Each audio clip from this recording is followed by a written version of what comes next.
Okay, now that we've seen printf and scanf, I want to show you analogous methods that we can call to create structured formatted strings or to parse strings in a structured way. And so printf is going to turn into a method called sprintf, and scanf is going to turn into a method called sscanf. And so they're going to operate basically the same way, but instead of printing to and scanning from standard out, they're going to print to and scan from strings. So you don't even need to get input from the terminal or some other standard in pipe or standard out pipe. You can actually use these to process strings. And this will be very useful in homeworks 2 and 3, where you need to construct and read back and parse HTTP requests as strings. So let me show first an example of sprintf.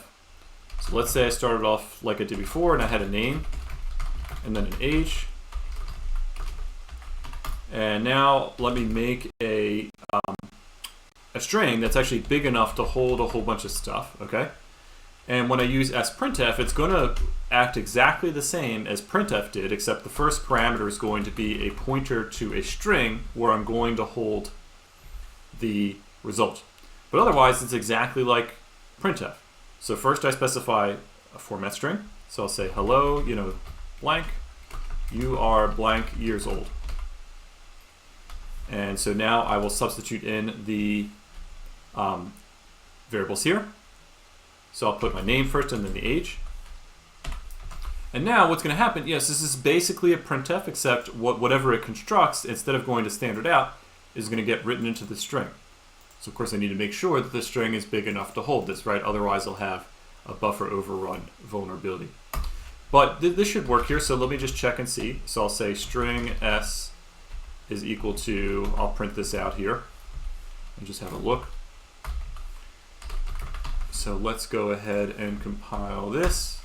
Now when I run this, I see, okay, cool, this is what got copied into the string.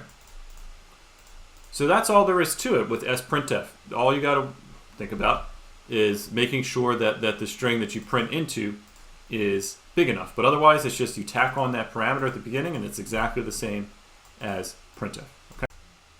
Okay, so let me show you sscanf now. I moved all the other code up there. So let's say I had a string which said Chris is 35 years old. What I could do is make a variable called age, and then I'll make a pointer to a character array called name.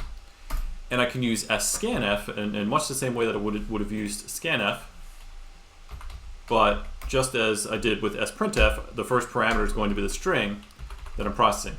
In this case, I'm reading the string, so I'm parsing the string rather than writing to the string. But the idea is kind of similar. So now I'm going to make my format string. So I'll say, okay, the first thing I want to read is a string, and I'm going to say ms, just like I did before. This is going to be a dynamically allocated thing. It's going to be as big as I need it to be. What this will do is read until it gets to white space, and then move on to the next thing. So I'll say ms is I years old. Okay, and just like scanf, what I need to do is pass a pointer to the pointer in the character right here. So I'll say, okay, that's the address of the name pointer. And then for age, also, I'm going to pass the address of the int where I want to store the result there. And so let's just check. I'm going to now printf, I'll say name like this, and I'll put it just between just to see if I'm picking up on any spaces or not. I should not be. And then I will print out what the age is. And throw a line break here. Okay, so let's test this.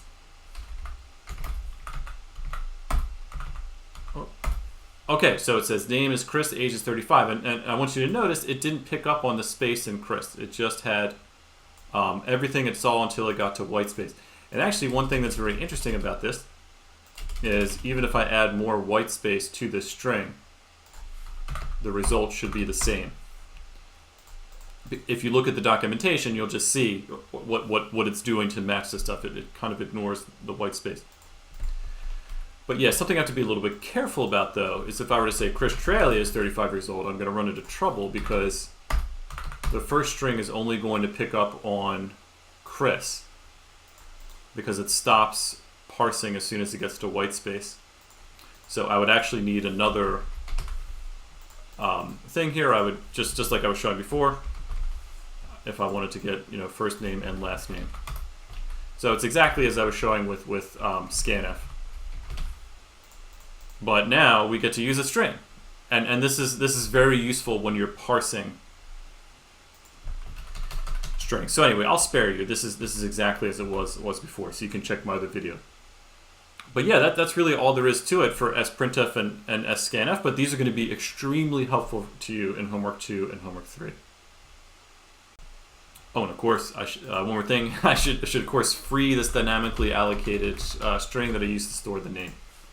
So let's just compile this real quick and make sure I didn't leak any memory. If I say val grind, that all blocks are freed. Beautiful. Okay, good.